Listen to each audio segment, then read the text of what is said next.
بینندگان عزیز رادیو تلویزیون مانی، درود بر شما. بیژن افتخاری هستم. پس از مدت‌ها در غیاب دوست بسیار عزیزم جناب آقای مانی، برنامه مخصوصی رو میخوام تقدیم حضورتون کنم. امروز اگر اشتباه نکنم پنجشنبه 5 بهمن ماه سال 1402 برابر است با 25 ژانویه سال 2024. دوستان گرامی، همطور که استحضار دارید من همواره گفتم نقطه ضعف نظام جمهوری اسلامی یا اون پاشنه آشیل جمهوری اسلامی اقتصاد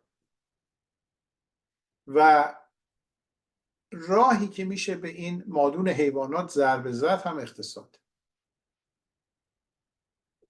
سالهاست من این موضوع رو مطرح میکنم که اگر منابع درآمد این نظام جلوش گرفته بشه، این نظام زمین میخوره و مردمی که جان به لب رسیدن دست بالا رو میگیره. ولی تا وقتی که این نظام امکان درآمد داشته باشه، همواره میتونه نمیدونم 100,000 نفر مزدور رو بی همه چیز رو استخدام کنه، بندازه به جون جوانای ملت. و این مزدورها هم چون حسابی سیبیلشون چرب میشه، در راه به قول خودشون اسلام جانفشانی هم میکنه. نتیجتا اگر ما بتوانیم جلوی درآمدهای این نظام رو بگیریم، بسیار کار مهمی است. باعث میشه که میزان آدمکشای اینا به شدت کاهش پیدا بکنه و مردم دست بالاتر رو داشته باشه. خب ببینید، درآمدهای این نظام دو بخش، خارجی و داخلی. خارجیش رو حقیقتا بگیم تا حد زیادی مهار کردن، یعنی تقریبا درآمد خارجی اینا رو کردن قطره چکانی. دیدید دیگه، برای 6 میلیارد دلار طلب 7 سال پیش از کره شمالی چه آژانکشی کردن تا بتونن این پول پس بگیرن. آدم گروگان گرفتن، آمریکایی‌ها رو گروگان گرفتن تا این 6 میلیارد رو بگیرن برای نظامی که یه موقعی با نفت 150 دلار سالی بالای 150 میلیارد دلار درآمد داشت. صادرات 3-4 میلیون بشکه. امروز صادراتش رسیده اون چی که ثبت میشه حدود 1,200,000 تاست. بنابراین حالت بخور داره. پس تا حد زیادی کشورهای خارجی جلوی درآمدهای این مادون حیوانات رو گرفتن، اما خود ایرانی‌ها در این مورد هیچ نقش خاصی نداریم و این جای واقعا خجالته که ماها هیچ کار خاصی نمی‌کنیم.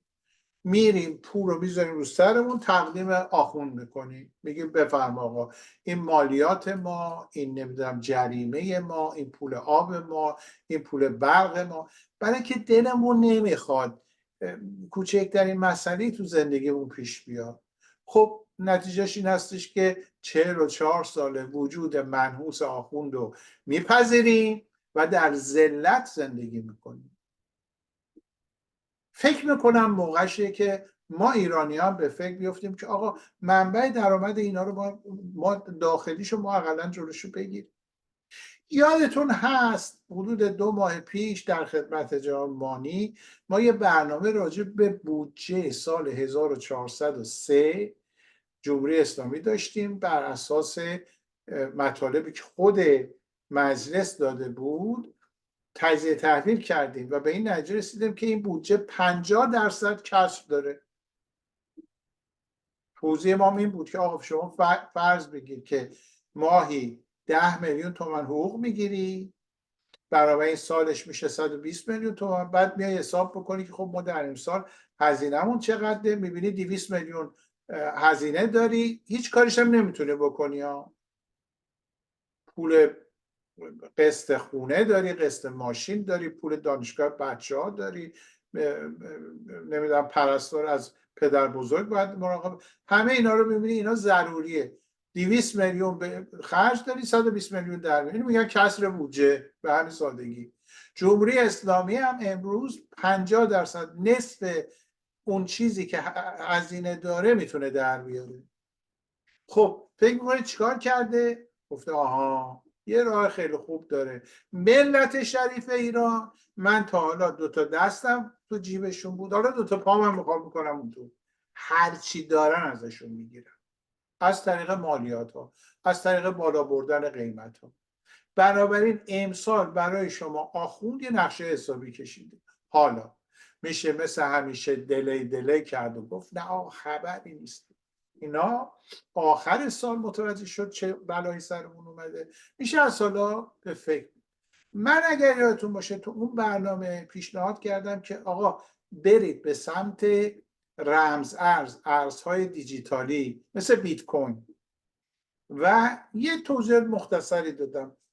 متوجه شدم که یک جریانی در داخل ایران داره اینو خیلی جدی پیش میبره. تصویری که دارید ببینید لگویست که این جریان برای خودش انتخاب کرده که میبینید از زیباترین و بهترین جوانان ایرانی است که آخوند بی همه کس اینها رو زیر خاک کرد. و این ویدیوهاشون رو من دیدم، کاری که دارن میکنن دیدم، واقعا تحسین کردم و خیلی خوشحال شدم که در داخل کشور انسان‌هایی هستن که به جای اینکه بشینن ببینن خانم گوگوش تو گوش شوهر سابقش زد یا نزد، تتلو زندان الان تریاکش میرسه یا نمیرسه، این آقای شاهزاده با اون یکی غیر شاهزاده کلکل کردن یا نکردن، اینا رو گذاشتن کنار، اومدن دوباره یک کاری که شاید به درد ملت. من دعوت کردم از یکی از این عزیزان که البته در خارج از کشور هست با نام مستعار آرش که تشریف بیارن و به دلایل امنیتی تصویر ایشون رو نشون نخواهیم داد، ولی ایشون آماده هستن که یه مقدار توضیح برای ما بدن. میدونم خب دیدن تصویر خیلی بهتره، ولی عرض کردم به دلایل امنیتی نمیخوام ایشون چهرهشون شناخته بشه، چون از طریق ایشون و شناخت چهره ایشون ممکنه دوستانی هم در داخل دچار مشکل بشن. از این جهت رعایت کردیم و با عذرخواهی از خود ایشون و شما عزیزان که تصویر ایشون رو نشون نمیدیم، ازشون دعوت میکنم از آرش عزیز که باز اسم هم مستعار هست تشریف بیارن و یک توضیحاتی راجع به کاری که گروهشون، اصلا گروهشون چی هست، اسمشون چیه، اهدافشون چی هست، یه مقدار راجع به این برای ما توضیح بدن. آرش گرامی بسیار خوش آمدید. خواهش میکنم میکروفونتون رو باز بفرمایید و ما سر و پا گوشیم که ببینیم دوستان عزیز ما در داخل و خارج از کشور اولا انگیزشون چی بوده دنبال این رفتن. مگه الان تو ایران مسابقات فوتبال نیست که ببینیم پرسپولیس با پیروزی با اون یکی تاج، الان چی شده اسمش، استقلال، برد و باختشون به کجا میرسه که ما خوشبخت بشیم؟ چرا شما بیکار شدی رفتی دنبال اینجور مسائل؟ بفرمایید. خواهش با درود جناب افتخاری و سپاس فراوان از دعوتی که به عمل آوردین و اجازه دادین ما هم صدایی داشته باشیم. بله، بازی‌های فوتبال ممکن الان باشه، ولی حتی اون بازی‌های فوتبال هم اگر ما تماشا می‌کنیم همیشه نگاهمون به این خواهد بود که چگونه میتونیم ازش استفاده‌ای ببریم برای اینکه بتونیم صدای خودمون و صدای آزادیخواهی مردم رو رساتر به گوش مردم برسونیم و چطور میتونیم از این فرصت‌ها استفاده کنیم برای اینکه بتونیم کمی در واقع به دنبال اون دادخواهی مردم باشیم.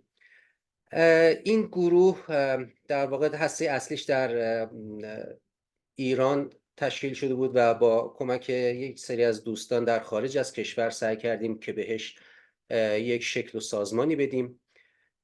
این گروه به دنبال کمپین هایی هستش که در داخل ایران انجام بشه و سعی کنه که اون قشر خاکستری رو، قشری که میخوان تغییر و تحول ایجاد بکنن اما به هر دلیلی نمیتونن در خیابانها حضور داشته باشن، بتونن در واقع بتونن این کمکشون رو به کسانی که واقعا وارد خیابون میشن، به کسانی که خیلی فعالتر هستن در جنبش، این کمک رسانی رو داشته باشن.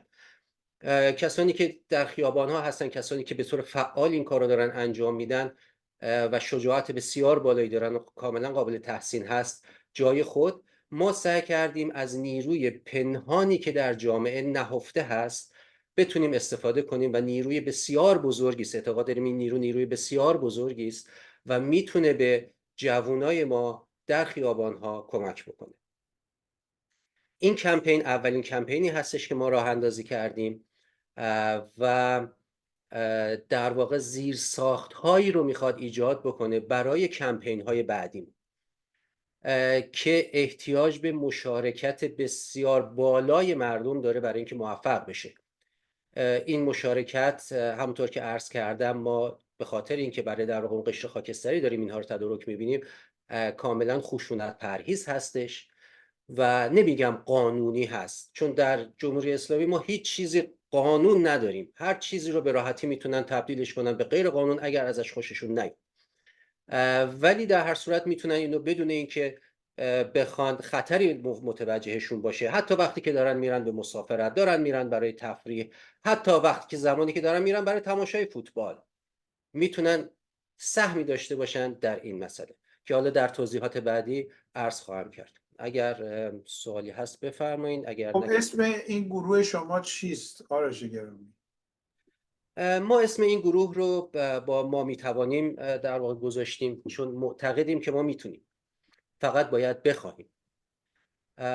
و سایتی هم البته براش تدارک دیدیم که این ما میتوانیم حالا به صورت .com بزنن .org بزنن، فرقی نمیکنه. این میتونن وارد این سایت ما بشن. همینطور که عرض کردم این شروع کارمون هستش و فعلا تنها کمپینی رو که خواهند دید این کمپین رمز ارز هستش. بسیار خوب.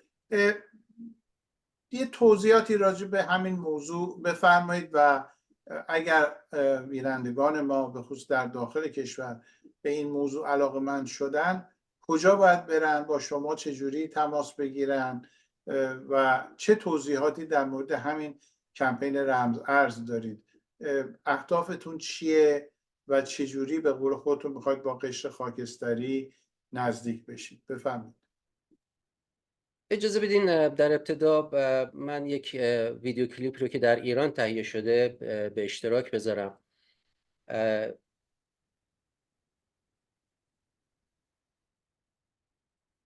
هموطن، کاربرد روزانه رمز ارزها باعث کاهش درآمد مالیاتی رژیم فاسد و تضعیف هرچه بیشتر اقتصاد شکننده آن می شود. با استفاده از رمز ارزها به مبارزه با این نظام فاسد بپردازیم. به کمپین رمز ارز بپیوندیم. ما می توانیم. خب زنده باد. معلومه که در داخلم فیلم برداری شده، تصویر عکس نبود، تصویر محرک بود. خب میفرمایید که به کمپین رمز ارز بپیوندید و شما میفرمایید که این نوعی مبارزه مدنی است. خب چی هست؟ داستان چیه؟ چه میخواید از توش در بیارید؟ یه توضیحات بیشتری بفرمایید. بله، این کمپین در واقع قصد و هدفی که داره این هستش که رمز ارز کریپتوکارنسی یا چیزی که مردم شاید بیشتر بشناسن به اسم حالا رمز ارزهای مختلفی داریم مثل بیت کوین، اتریوم یا تتر، این رمز ارزها رو ما قصد داشتیم که به نوعی جایگزین ریال در واقع بکنیم تا مردم در معاملاتی که با همدیگه دارن، تبادل پولی که میخوان انجام بدن، به جای اینکه بخوان از ریال استفاده کنن سعی کنن از این رمز ارزها کم کم استفاده کنن به دلایل مختلف. و عمدتاً خیلی خلاصه الان عرض میکنم، توضیحاتشو بیشتر خواهم داد، سعی کنن که تسلطی رو که دولت از طریق بانک ها و از طریق دستکاری کردن در واقع ریال، ارزش ریال رو پایین بردن و بالا بردن و یا دلارها، کاری که این با مردم داره میکنه، بتونیم این اثر رو کم بکنیم و یه مقداری استقلال در واقع مالی به مردم بیشتر در واقع داده بشه. و لازمش همین هستش که ما کم کم بتونیم این رمز ارز رو جایگزین ریال بکنیم. اگه باز مجددا اجازه بدیم من یه خورده در مورد رمز ارز بیشتر توضیح بدم. من مجددا سعی میکنم اینها رو به صورت یک اسلاید شو براتون بذارم که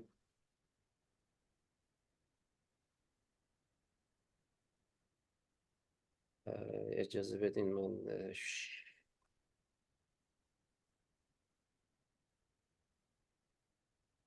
الان تصویر بله برای بله، کمپین هست. رمز ارز، بله. لایحه بودجه 1403. این همون شکلی است که من در اون برنامه استفاده کردم، توضیح دادم. بفرمایید. بله این شکل خیلی ویرال شد تو همه جا تقریبا، تو تلگرام که خیلی من دیدم زیاد استفاده شده، من هم جالب به نظرم اومد و از همین قضیه استفاده کردم. و خب بله در اینجا میبینیم که واقعا لایحه بودجه که امسال برای 1403 داره پیشنهاد میشه، تقریبا 3 برابر مالیات ها داره افزایش پیدا کرده. مالیات ها حتی از درآمد نفتی هم، این قسمت الان درآمد نفتی هستش و اینو که می‌بینین مالیات ها، یعنی مملکتی که روی نفت خوابیده در واقع و درآمد نفتی بسیار بالایی داشته، الان به جایی رسیده که الان باید از مالیات ها حتی بیشتر از درآمد نفت از مردم در واقع از جیب مردم برداشته بشه. و مسلما این مالیات های عادلانه ای نخواهد بود قطعاً، برای اینکه به زور خواهد گرفته خواهد شد با این درآمد واقعا وحشتناکی که مردم دارن بسیار پایین و قرار خرجشون رو ماشاءالله این جیب آخوندام که ته نداره از جیب مردم در واقع خواهید.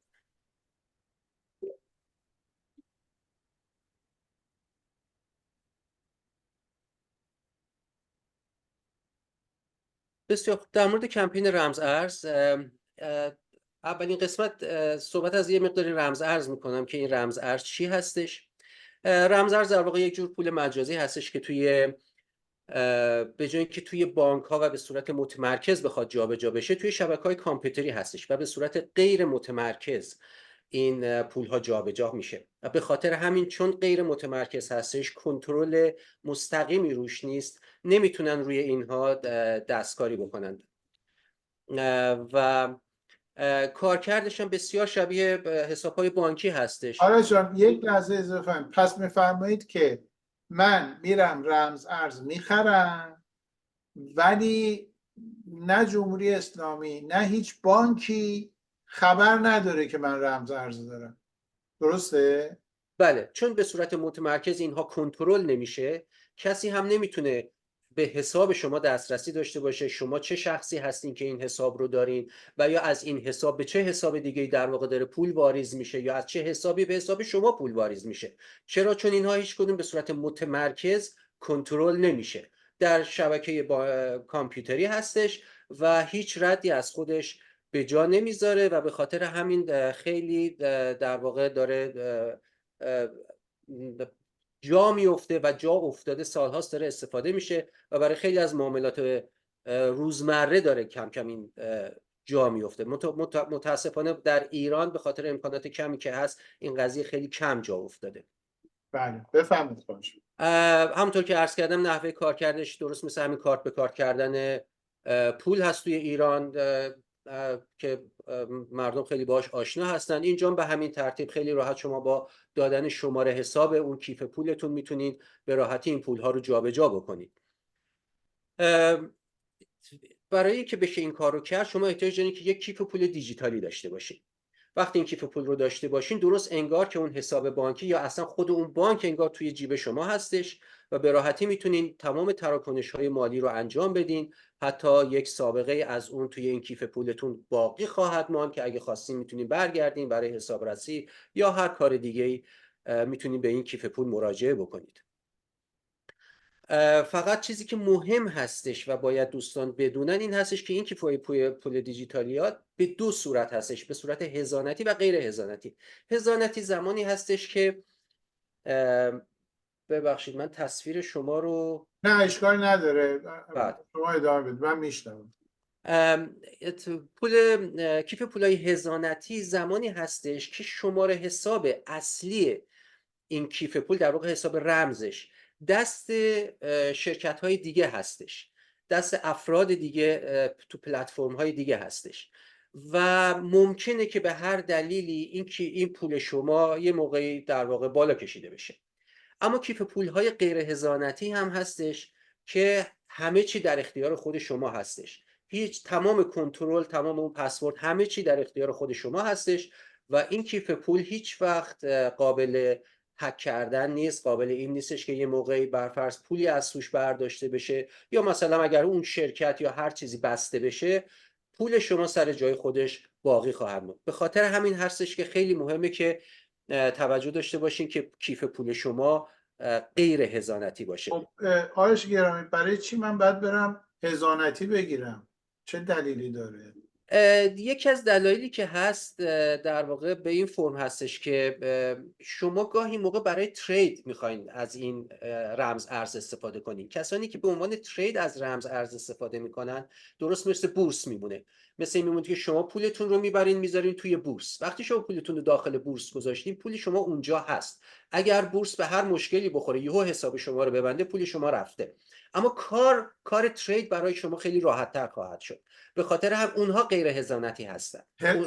اونها هزانتی هستن. ترید منظورتون این هستش که من مثلا بیت کوین بدم تتر بگیرم، مثلا این منظورتون اینه؟ بله، یعنی این که شما نگاه میکنید که مثلا بیت کوین داره میره بالا، میرین بیت کوین میخرین، یه زمان میبینید خب حالا الان بهتره تتر بخرین، میخواین سریع تتر بخرین بدون اینکه هزینه های تراکنشی بخواین بدین. خیلی سریع میتونین این رمز ارزها رو به همدیگه تبدیل کنید و این وسط اگر بیزینسمن خوبی باشین، خیلی خوب به این قضیه آشنا باشین، میتونین سودی ببرین. که البته این قسمت ها ما منظورمون اصلا به ترید نیست، ما در واقع داریم این کار رو میکنیم فقط به عنوان اینکه این به عنوان خرید و فروش روزمره باشه. شما میخواین برید مبل بخرید میتونید اینو بخرید، میخواین برید مواد غذاییتون رو بخرید مثلا فرض کن از بقالی محل میتونید از این استفاده کنید. ما قصدمون تبلیغ ترید و پلتفرم هایی که در واقع به صورت هزانتی این کیف پول ها رو ارائه میکنن نیست. کیف بله. پول هزانتی یه مطلب دیگه هم کوچیک من عرض بکنم. کیف پول هزانتی شاید یه خوبیش این باشه که اگر شما پسوردتو گم کردین، چون پسورد اصلی رو اونها دارن میتونن این کیف پول رو به شما دوباره برگردونن، ولی در مورد غیر هزانتی این قضیه نیستش. خب الان این چند تا نکته به نظر من میرسه. اول اینکه کیف پول هزانتی در جمهوری اسلامی یعنی اطلاعات شما رو جمهوری اسلامی داره، یه روزم اگه تصمیم بگیره پول شما رو بالا میکشه. این درک من، اشتباه میکنم؟ خیر دقیقاً. حالا نه جمهوری اسلامی، هر کیف پول هزانتی میتونه اینجوری باشه. خیلی از کلاهبرداری هایی که حتی در آمریکا مثلا میبینین انجام شده و از صدای بزرگی هم کرده همین بوده که کیف پول ها به صورت هزانتی بودن و میلیاردها دلار توش مردم پول ریختن، سرمایه گذاری کردن که باهاش کار معاملات همین در واقع تبدیل رمز ارزها رو انجام بدن و یهو به خاطر کلاهبرداری خیلی از این پول ها رو از دست دادن. در ایران هم یک سری پلتفرم ها الان هستن که کیف پول های فارسی هستن و اونجا شما خیلی راحت میتونید رمز ارزتون حتی به ریال تبدیل کنین، از ریال میتونید به رمز ارز تبدیل بکنین، ولی اینا همه هزانتی هستن و میتونن یک موقعی بسته بشن. به خاطر همین هم هستش که ما همیشه میگیم که اگر شما یه موقعی هم پولتون رو ریختین اینجا، اگر هر معادله و کاری انجام دادین، دوباره سعی کنین در آخر روز این پول رو برگردونین توی کیف پول غیر هزانتیتون که مالکش خودتون هست. پس کیف پول هزانتی رو ما تایید نمی‌کنیم، ولی میگیم یه وسیله است که شما میتونید باهاش ترید بکنید بدون اینکه هزینه‌های ترید بالا باشه براتون. کیف پول غیر هزانتی یعنی همه اختیارات در اختیار شماست. درک من از این کمپینی که شما گذاشتید و عرایضی که من کردم این هستش که آقایون و خانم‌های عزیز که در ایران معامله میکنید، خونه میخرید، میفروشید، نمیدونم جنس میخرید، میفروشید، شما اگر بیاید از رمزارز استفاده کنید، اولا هیچ وقت هیچکی نمیدونه شما چقدر پول داری و هیچ وقت هم هیچکی نمیتونه بالا بکشه، چون اطلاعش فقط مال شماست. این کار باعث میشه دولت متوجه نشه که شما داری چقدر معامله میکنی و در نتیجه نتونه برای شما مالیات ببنده. توجه فرمودید دوست عزیز؟ چون اون رد شما رو از چی میگیره؟ از مثل که تو ایران میگن تراکنش، همین ترانزکشن هایی که شما انجام میدی روی کارت خوان و اون سیستم شاپرک که البته من شنیدم زیاد وارد نیستم، میفهمن شما چقدر پول گرفتی یا چقدر پول دادی و اون وقتی که میان بهتون میگن که حالا مثلا پارسال 10 میلیون دادی، امسال 30 میلیون رد کن بیاد، وگرنه مغازه‌تو میبنده مثلا، از اینجور کارا. بنابراین اگر میرید دنبال این، آرش عزیز و دوستانش دنبال این نیستن که به شما بگن بیا از ما جنس مثلا تتر بخر یا بیت کوین بخر، این نیست. دارن میگن یکی از راههایی که شما میتونید مالیات ندید و به این ترتیب جمهوری اسلامی نتونه مزدوران خودش رو سیر نگه داره و کسری بودجهش رو از جیب شما در بیاره، اینه.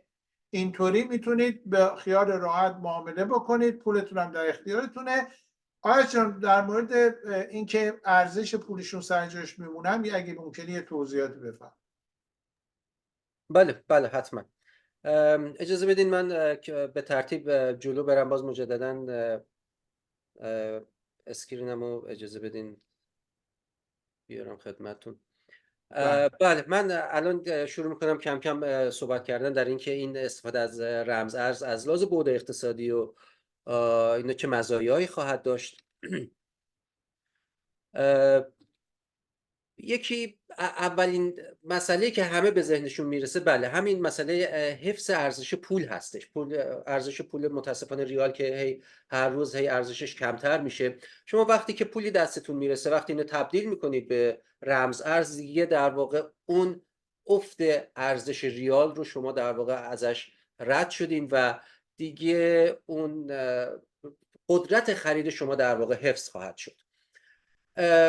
بله اینو مثلا با خرید دلار هم شاید شما بتونین این کار رو انجام بدین، ولی این دلار رو شما بخواید برین بخرین بعد دوباره بخواید به ریال تبدیلش کنین، دوباره برای استفاده کردن چون مغازه که میرین دلار که نمیتونین بدین، بعد ریال بدین.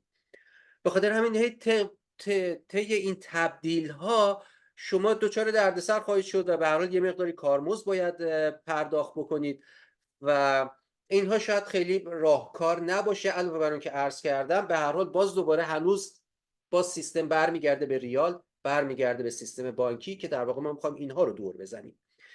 بنابراین اولین تأثیرش اینه که قدرت خرید شما حفظ میشه. شما وقتی که میرین خرید بکنید، چون از طریق سیستم بانکی اقدام نمی کنید، میتونید از فروشنده بخواین که اون 9% مالیات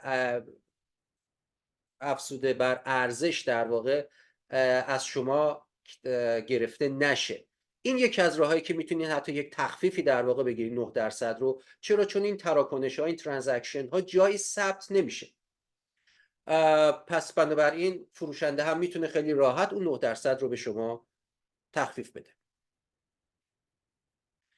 از طرف دیگه برای فروشنده هم به همین ترتیب، به خاطر اینکه این تراکنش ها ثبت نمیشه، میتونه روش در واقع مالیاتی پرداخت نکنه و این حالا اسمش رو هر جور که میخوایم بزنید، فرار مالیاتی باشه یا به هر دلیلی، میتونه به خاطر کم شدن این مالیاتی که پرداخت میشه از طرفی به جیب مردم کمک بکنه، از طرفی بتونه درآمدهای دولت رو کم بکنه.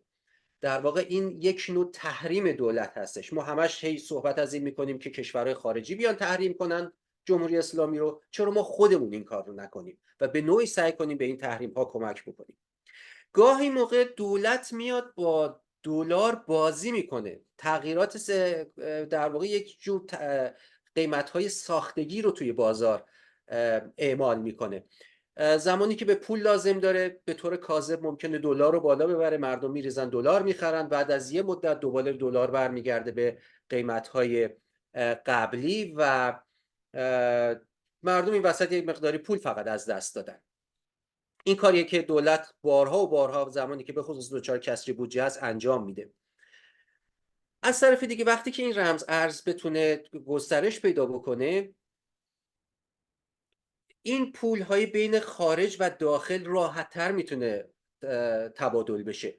میدونیم که یکی از مشکلات بزرگ کمک هموطنان خارج به داخل تزریق پول به داخل کشور هستش که به خاطر تحریم‌های زیادی که انجام شده، شما اگر بخواید برین کارهای خیریه انجام بدین، پول از مردم جمع بکنین، اولین چیزی که برخورد میکنین اینه که خود دولت‌های خارجی جلوشو میگیرن. چرا؟ چون میگن که این پولی در واقع این پولی که میخواین جمع بکنین کجا قراره فرستاده بشه. به محض اینکه بگین قراره ما این پول‌ها رو جمع بکنیم بفرستیم ایران، بلافاصله جلوی شما گرفته خواهد شد.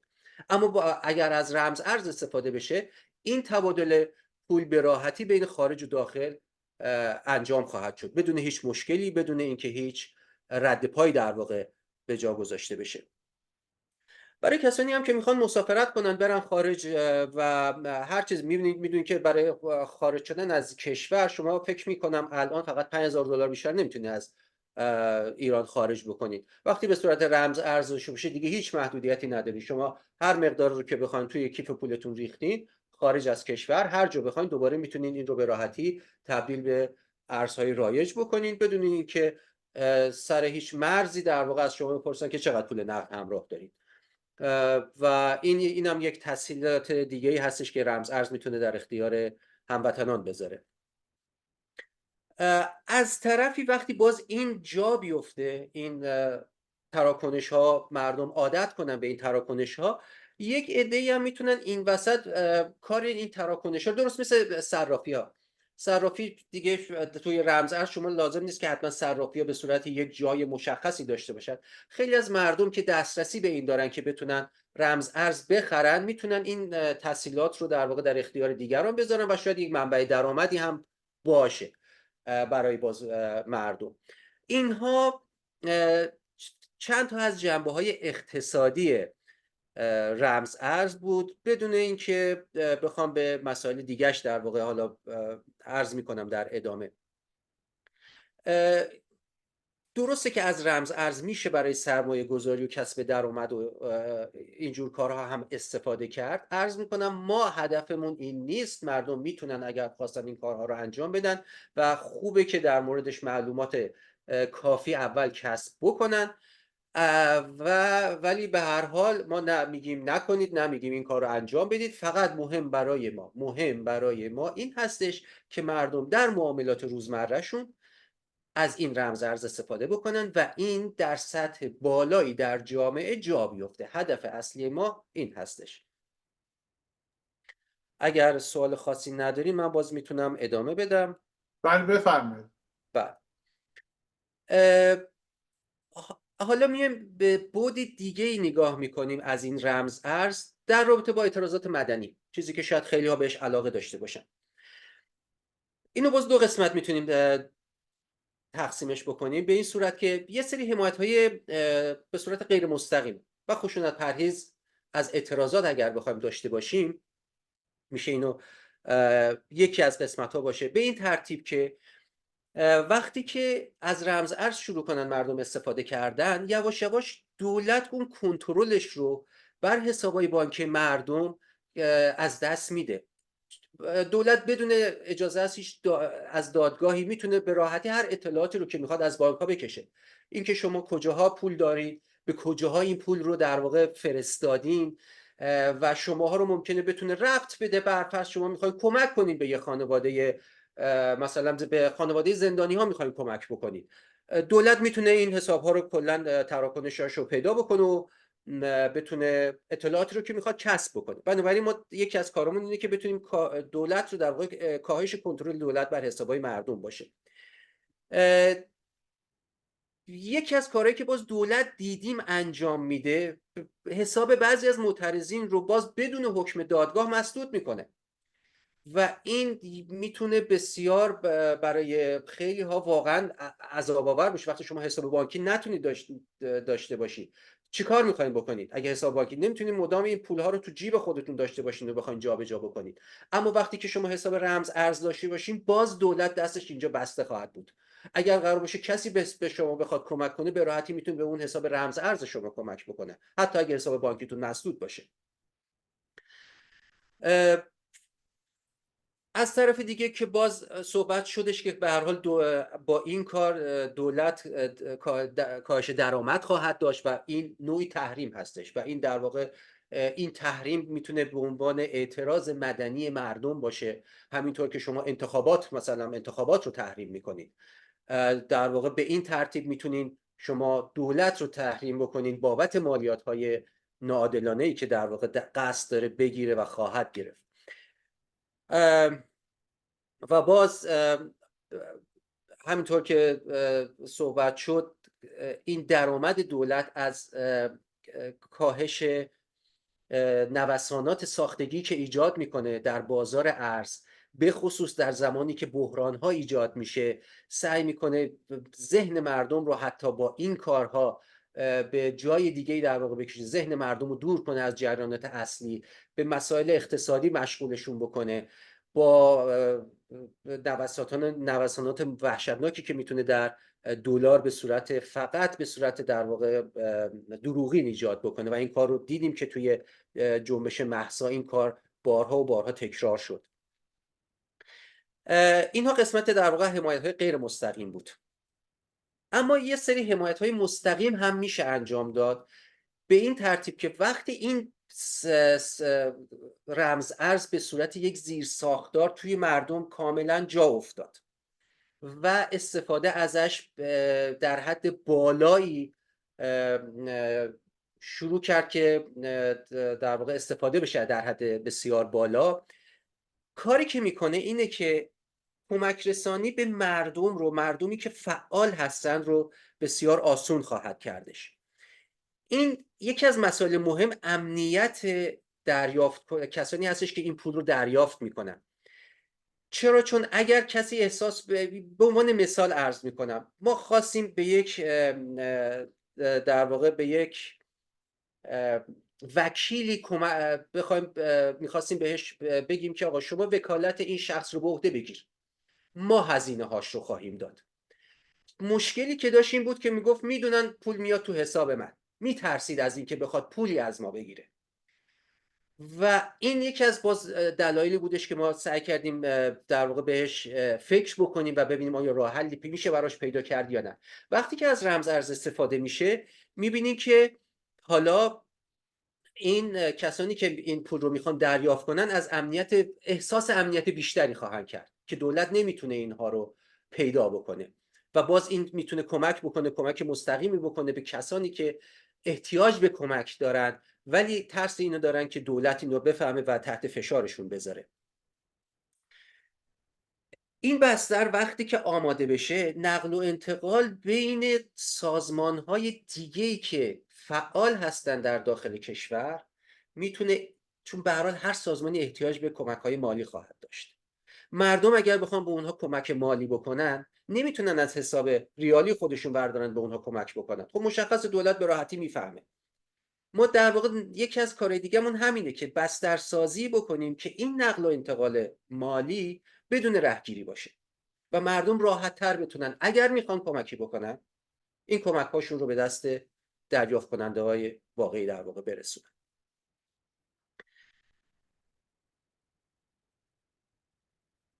این خلاصه بود جناب افتخاری از انگیزه‌ای که در واقع باعث شد ما بخوایم به این کمپین رو راه بندازیم. ما در تلگرام، در وبسایتمون هم یک سری کلیپ های آموزشی رو تهیه کردیم که چجوری مردم یک کیف پول دیجیتالی رو باز بکنن و حتی اومدیم یک کیف پول رو به عنوان نمونه معرفی کردیم این کیف پول تبلیغی هیچ چیز خاصی نیست، میتونی شما کیف پولای دیگه ای رو بردارید استفاده کنید. ما فقط یک کیف پولی که به نظرمون میامد ساده هست و با تحقیقی که کردیم در ایران هم زیاد داره استفاده میشه و بهش اعتماد هست رو معرفی کردیم. رمز ارزی رو هم که حتی اونجا داریم معرفی میکنیم باز به عنوان نمونه هست، اصلا این نیستش که بگیم آقا شما برین حتما این رمز ارز رو بخرید.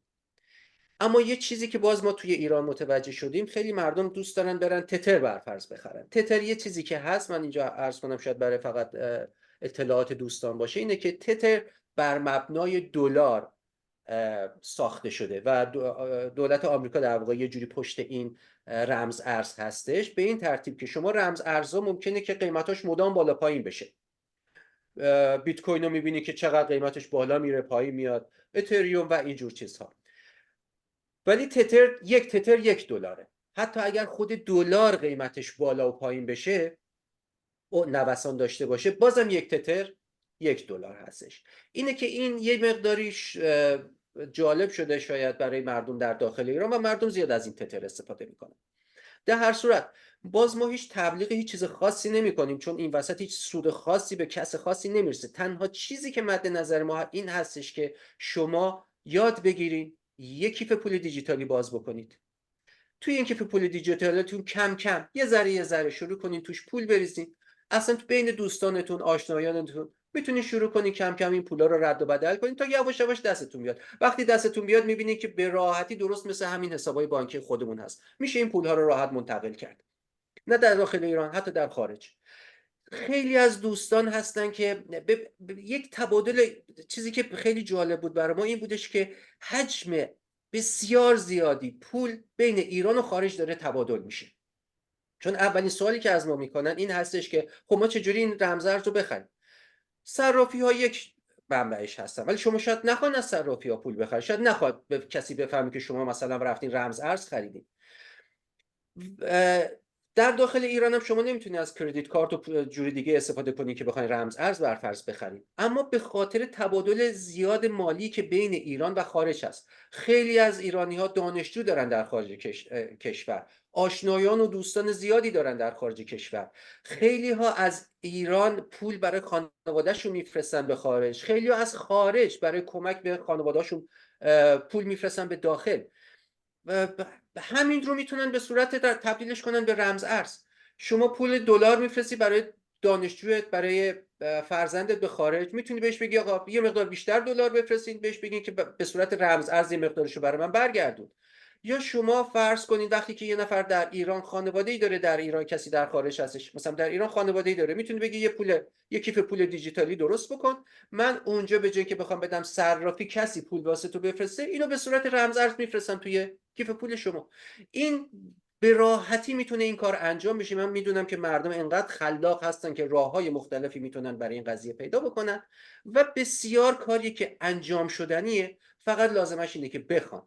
به خاطر همینم ما در این وبسایتمون در تلگرام راه کلیپ‌هایی رو درست کردیم که نشون میده که چجوری شما به راحتی میتونید یک کیف پول باز بکنید و چجوری میتونید این تبادل پول رو در واقع این رمز ارزها رو انجام بدید.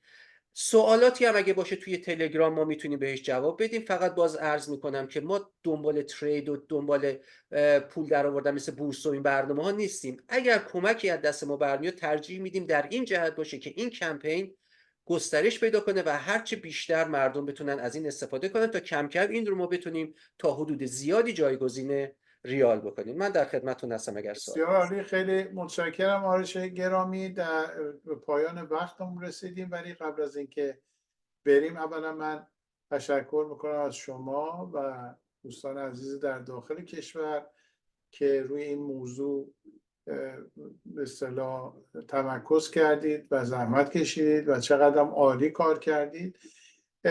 مطمئن هستم از بین بینندگان ما تعدادی خواهند بود که علاقه‌مند میشن و میخوان شما رو تعقیب کنن، چجوری شما رو پیدا کنن. این وبسایتتون رو اگر میشه شیر کنید، یه مقداری راه تماس با شما برای بینندگان ما چه در داخل و چه در خارج از کشور روشن و واضح بشه.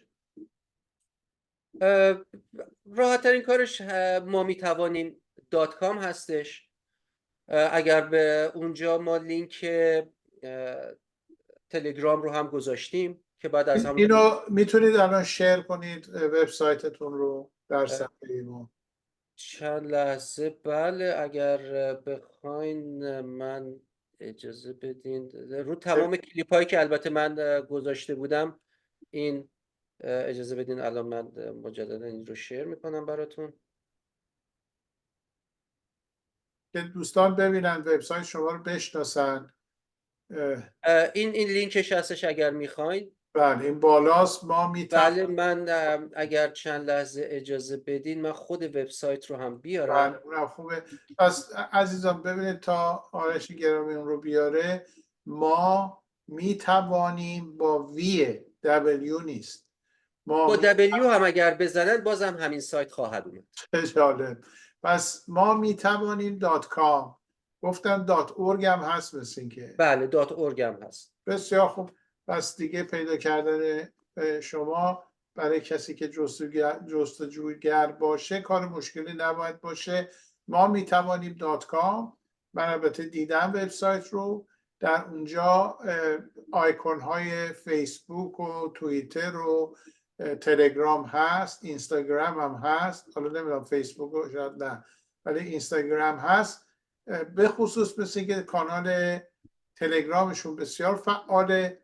میخواید تماس بگیرید لطفا تشریف بیارید اونجا. من از طرف آرش گرامی بگم دوستان کاسبی اینا نمیکنن یعنی خواهش میکنم سوالات این که خب حالا من اینو بخرم بفروشم، اینو بخرم بهتره، اونو بخرم بهتره رو از اینا نکنید، چون فرصت این مسائل رو ندارن.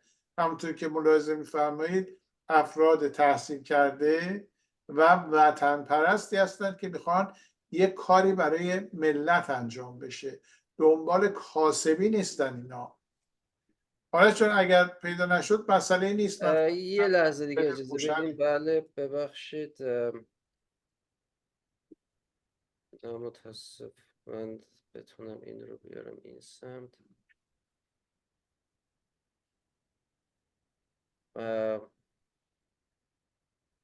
صفحه زومتون رو مشارکت کردید.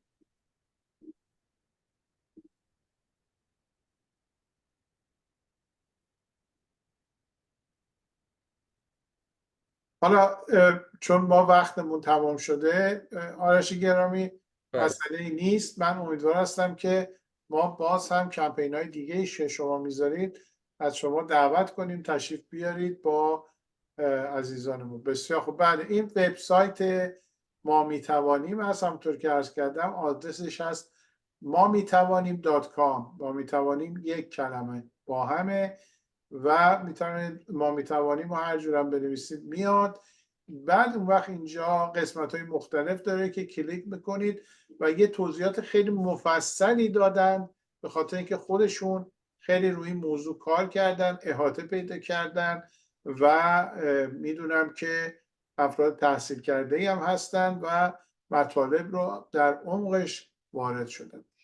آرش جان من خیلی از شما سپاسگزارم. اگر صحبت خاصی دارید در 30 ثانیه خواهش میکنم بفرمایید تا با بینندگانمون ما بدرود بگیم. بفرمایید.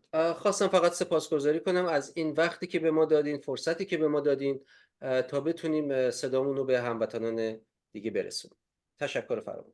درود بر شما، درود بر همت شما و امیدوار هستیم که عزیزان داخل کشور در مسئله تحریم این نظام ضد بشری و ضد ایرانی با ما همکاری بکنن، وارد بشن، اطلاعاتشون رو بیشتر بکنن، این گروه رو تقویت بکنن و با این گروه در تماس قرار بگیرن. دوستان عزیز همونطور که میدونید دیروز محمد قبادلو رو اعدام کردن و فردا محمدهای دیگر رو از شما خواهند گرفت. این نظام بودنش یعنی مرگ و نیستی ملت ایران. همون چیزی که داریم میبینیم، به رأی العین میبینیم. تصویری رو که این دوستان به عنوان لوگوی خودشون انتخاب کردن در کنار من میبینید. بهترین جوانهای ما رو اینا مثل ضحاک دارن میکشن و مغزشون رو میخورن. بپیوندید به مبارزه و این مبارزه مدنی است. لازم نیست هفت‌تیر دستتون بگیرید، تفنگ دستتون بگیرید. فقط کافی است که پولتون رو به جای که ریال کنید و در اختیار آخوند قرار بدید، به کمپین رمز ارز بپیوندید. سوالاتی فنی که اگر دارید با همین دوستان از طریق وبسایتشون و کانال تلگرامشون در ارتباط قرار بگیرید. از اینکه به این برنامه توجه کردید بسیار سپاسگزارم. ازتون خواهش میکنم سعی کنید یا خود این برنامه یا برنامه صوتیش که سبکتره رو به داخل ایران بفرستید. بتوانیم نهضتی به نام کمپین رمز ارز ایجاد کنیم که کمر آخوند رو میشه از همین طریق شکست. به اتفاق آرش گرامی به همه شما بدرود عرض میکنم. بدرود عرض میکنم. بدرود.